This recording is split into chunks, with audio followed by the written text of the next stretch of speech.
Mustapha ibn Mouhyiddin est né en 1814 à El Guetana, dans le beylik de l'Ouest, régence d'Alger.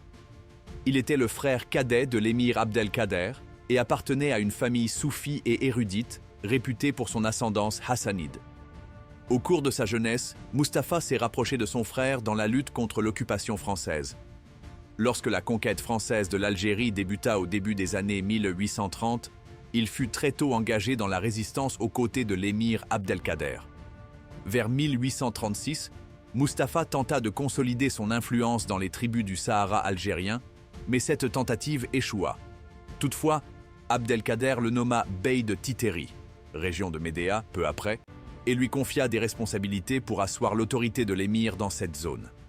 Le 8 mai 1837, Mustapha organisa une attaque surprise contre une grande ferme à Reghaïa et incita les marabouts des Zaouïas, des Beni Aïcha, des Isser et des Amraoua à terrifier les colons français afin d'arrêter l'invasion de la chaîne de montagnes de Kemis el-Ketchna qui précède Djourdjoura, dans le but de contraindre les colons français à négocier un cessez-le-feu avec son frère.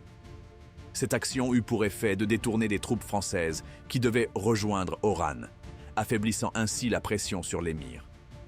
En août 1839, Mustapha fut nommé khalifa de la région des Hodna, autour de Msila.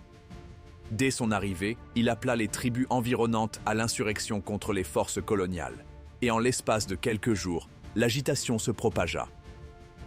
Au début des années 1840, il fut chargé par Abdelkader de commander des opérations dans la province de Constantine, où il mena des harcèlements contre les troupes françaises.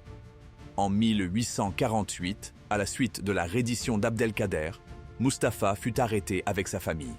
Ils furent d'abord emprisonnés à Toulon, puis transférés successivement au château de Pau, puis au château d'Amboise. Le 16 octobre 1852, Napoléon III ordonna leur libération.